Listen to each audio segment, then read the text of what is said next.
I saw the guy had people all nervous at the end of the bar, yelling at people and stuff. So I told the bartender, I said, "Get the guy a glass of milk on me, will you?" He said, "What, Jack?" I said, "Give the guy a glass of milk on me." And the guy took a glass of milk and went down and gave it to him. And the guy looked up like he was going to rip somebody's head off or some jazz like that. You know what I mean? And I said, "Well, if you're a pussy, you might as well drink milk."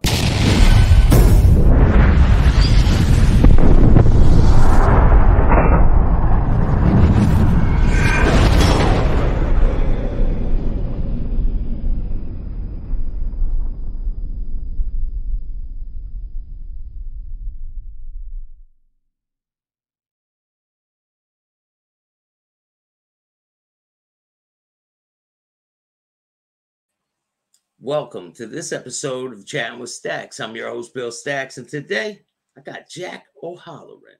What's up, Jack? You got it all, my friend. How are you? I'm doing great. Things are moving in a really good direction. Well, I'm doing the best I can, whatever they let me get away with. Same here. You survived the hurricanes. Been pretty brutal with the weather, huh? Oh, it's been gorgeous down there now. Hurricane's gone. Now they're having a terrible time in Acapulco. I know. I don't know what's going on. Like all over the country, a bunch of different things are happening. Mother Nature. Some things are not Mother Nature. I guess there's no avoiding that type of stuff, huh? Very sad what's going on in Israel and stuff. It really is. Just don't, they have such great intelligence, yet they let this slide. They should have stopped this a long time ago. Yeah. Never let these guys get this strong. Why do they keep letting people into our country? I don't understand. Our country, they're now afraid that there's cells over here. They've been catching like 300 and some people that are on the terrorist list for the FBI coming across the border down south. They got to do something about that because they sure will do. I'll do worries about that. We're not going to last long with that type of stuff going on. I'll have to get my pea shooter out. Yeah. I can't even own a pea shooter, so I'll have to get my slingshot out or something. You remember those pea shooters? You ever have one when you were a kid? What, like a long straw, you could shoot a pea through it. Oh, little, yeah. Pea shooter. So today, a lot of people love the interviews we do, and matter of fact, there's one premiering tonight. It's part 3 of one of our interviews. And I figured I would surprise them with a sneak interview, like in between, Okay. So what I want to talk about today is when you were boxing, right? Yeah. When you were on your come-up career into your boxing career, was there any times that you had to go collect money for people? Because I know that was a big thing, right? Collect money from people? Yeah, they're like, have the boxer do it. Go collect the money from the big guy. Go ahead. I was very much involved in the unions in those days. I mean, in fact, when the Rocky movie, I was the gangster fighter. He picked my brain when he came. We did Farewell, My Lovely. He never spent any time in Philadelphia, and I told him about my relationship with Hoffa, and every day we pick my brain about the waterfront and all the things that we used to do down there. And Can you explain what some of the things you would do down at the waterfront? Well, breaking up strikes and stuff like that, making sure everybody paid attention to what they're supposed to do. Did they like press on them to vote a certain way? Is that like what it was? But putting influence towards people? He used to catch, everybody tried to have some kind of a gimmick on the waterfront off of the boats and stuff, and who was taking product and stuff like that. And so the Teamsters, got involved and put an end to all that. So there wouldn't be any strikes or anything, anything related to, just kept order. It's like, keeping law and order, Was there times when we did that with the iron workers? We did it with the Teamsters, the iron workers, all the unions. Bartenders, we controlled the bartender waiter union from Philadelphia to Atlantic City. did you have to break? Did you ever catch thieves? Like, were they saying, "Hey, people are keep hitting these certain docks"? Would you have to go down there and stop it? Yeah. Yeah. So, what would be the plan? You just grab a bunch of guys and go down there? Well, myself and a couple people. We didn't need a bunch. We didn't need an army. Yeah, I mean, Handy kid when I was young. Tell the people how tall you are, and because people probably don't get a grasp of how tall you really are. 6'6". Then I was 6'6", and I was weighing about 240. I was in fight condition because I was training all the time. And people know you. You know, when you're around things, you're doing things, and people know who you are. When they see you coming, they start sweating bullets, and they know they're going to get caught. That's the foolishness of people that do stupid things, and they know they're going to get jammed up doing it. And some people trying to create a problem so they could create a strike or some shit like that. So you went down and put a halt to it before it got started. Is there any people that come to mind that you remember where they were trying to push back to start strikes and things? Well, yeah, different. You always have different breakers of trying to break the union up and stuff, and trying to infiltrate the union and trying to, backdoor it. So you just put a stop to it. It's just become like a daily habit. You go around, it's like policing your area. You know what I mean? Yeah. When you see a problem starting, you try to catch it before it gets too infested. So did you know Bert? Like in the bartender and waiters union, when we control all the clubs and all the bars, and they had to show them how to stop people from robbing them and stealing them, and bringing in the bartenders that bring their own bottles in and stuff like that. And but still, you would still have problems, right? You would still have problems where you would have to. They'd be like, call you up and say, "Hey, we got this guy coming and pressing on our club. They're asking us for money, but we're with you guys." So your job is to go confront the people and be like, "Listen, don't mess with them," right? I'll tell you a funny story. I was in Long Beach one time, and there was a guy. I was down in Long Beach, and it was the waterfront down there. And there was a great bar that everybody hung out in. And there's always a bully somewhere. There was a guy who was shaking people down and all that stuff. And a friend of mine said, "Would you please go up and sort this out?" So I walked into the bar, and I saw the guy had people all nervous at the end of the bar, yelling at people and stuff. So I told the bartender, I said, "Get the guy a glass of milk on me, will you?" He said, "What, Jack?" I said, "Give the guy a glass of milk on me." And the guy took a glass of milk and went down there and gave it to him. And the guy looked up like he was going to rip somebody's head off or some jazz like that. You know what I mean? And I said, "Well, if you're a pussy, you might as well drink milk." And he started some bullshit and stuff like that. And so I just said, "You know what, kid? Have a nice day." And when I left, the bartender said to him, "You just made the worst mistake of your life, because he's going to be waiting for you." And we visited him before he got home. Was he drinking out of the bowl after that? Well, he was in the hospital for 6 months. I believe it. I mean, sometimes you just got to be, taking care of business, because people like to shake people down, lending the money and then try to loan shark them and stuff like that. And when they had no business doing it. And when you have a territory, you're supposed to maintain the proper. So, but what do you do with the people who keep running their mouth after they get taken care of like that? Because that always happens, right? They don't run their mouth anymore. Yeah, after the first time, it's no more, right? Trust me, they don't run their mouth anymore. Yeah. Or they find another state to go to. Yeah, to hide out.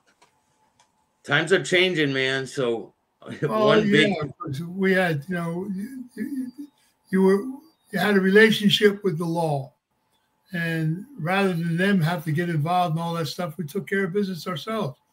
And they appreciate it because what are they going to do? Come out and try and lock somebody up, and it's all goes through the garbage syndrome. So it was easier for us to straighten the deal out.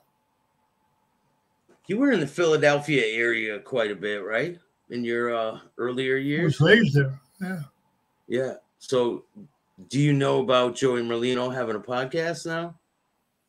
Joey's a trip. Yeah. He's got a podcast. He's doing his thing out on YouTube. What do you think of that? I mean, Sammy Gravano's got a podcast. They're all doing. Sammy Gravano is a serious guy. Joey Merlino is a young kid that came up and there was nobody there. So, he's a nice kid, but. Yeah, but he never cooperated, and Sammy Gravano did. So there's pretty but you got to understand something. Sammy Gravano was in New Jersey, taking care of his own business. He had a horse farm. He took care of all of his business from Jersey. He never wanted to be involved with John. He didn't like John. Nobody did. Sammy was a straightforward. Took care of business, a good. I like Sammy a lot, and Gambino forced him to team up with John, and then they killed Castellano, and the cops grabbed Sammy and they started pushing him. And Sammy told him to go to hell, boom, boom, boom. And then they said something to him that the only person that knew it was John. So John ratted on him first. You think they so? Said something that Sammy did, and the only person that knew he did it was John Gotti. You understand? But what about all the other people that Sammy cooperated against? Because he didn't just cooperate against John Gotti; it was a whole bunch of people. No, it was John Gotti. He went in. He said when they told him that, he said, "Oh, John, yeah, fuck."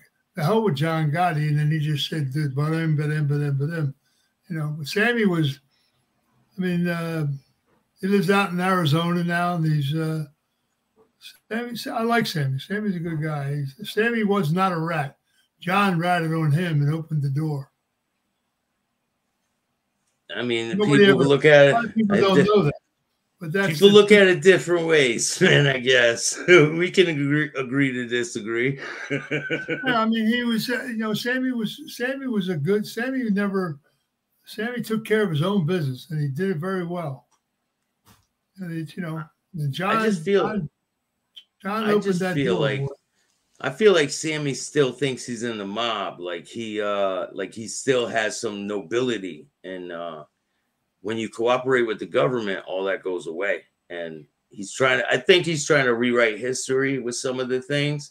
He's making up all these crazy stories. They do podcasts, these guys, and they tell, he's not the only one. There's piles of them. A dozen of them that I know that one kid, what's his name? Goddamn.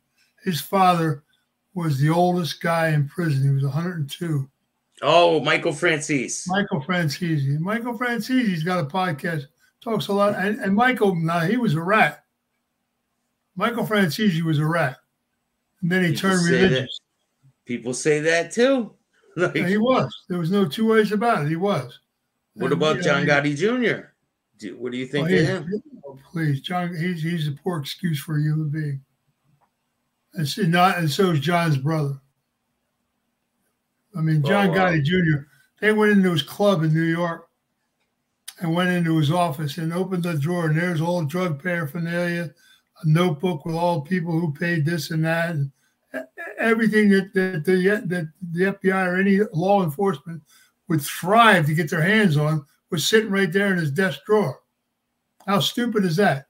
In Junior's? Yeah, John Gotti Jr. Wow. Yeah, He's coming. He had a club in Manhattan. He's coming out with a podcast too. They all come out. They're making money. Don't you understand? It's not millions, though. These guys doing podcasts. They're all making money, and God bless them. Not me. That's not my stick. They got to do what they got to do. I mean, yeah. I mean, it's I pretty got no wild. time. I got no time for Michael.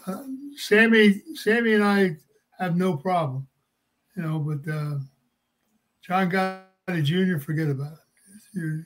And same as John's brother. I mean, John himself was not the Teflon Don going around, walking around. I remember he called me on the phone one day. He said, "Well, Jack, I can help you out on your acting career because you was helping Mickey Rourke or somebody else." I said, he said, "You got to come back and sit down and talk to me." I said, "John, I wouldn't come in your office on a serious bet that your office has got more bugs than a bug yard." And Well, then what are you he talking was about? making people go there. Why would he make people go there knowing that all the cops are watching Well, them he every said to day? me, he told me, so, "Oh, no, we turned the bugs off." I said, "Yeah, you turn them off for 5 minutes, and then as soon as you turn them off and you wait 5 minutes, they turn them back on again." So who are you kidding? Forget about it. it. Wow. So he knew that the cops were bugging his office. Well, sure. I mean, they don't do things. He walked around for a long time because he had a mouth, he had a big mouth. So you I were didn't on have a the lot of other time. side. I didn't have a lot You of time for John. you John made me mad one day when he said that, "Well, I really loved your father." I said, "Don't you ever mention my father's name again, and I'll put you in the ocean." so where did you guys' relationship start? Like where did you first hear about John or meet him? John, Yeah. well, a lot of people in New York used to come to me for certain things and stuff, and John surfaced as out of he lived over on Staten Island, and I don't know, he was just he never impressed me. I wouldn't What even about take the time to sit down and talk to him. what And he about wasn't Big even Paul? knocking at Or my door. What? was there any other people in the Gambino family that you had connections with? What about Big Oh, Paul? I knew Carl Gambino was my father's underboss. It was the Anastasia family before then it became the Gambino family. When they assassinated my father in '57, they assassinated him because he wouldn't go in the drug business.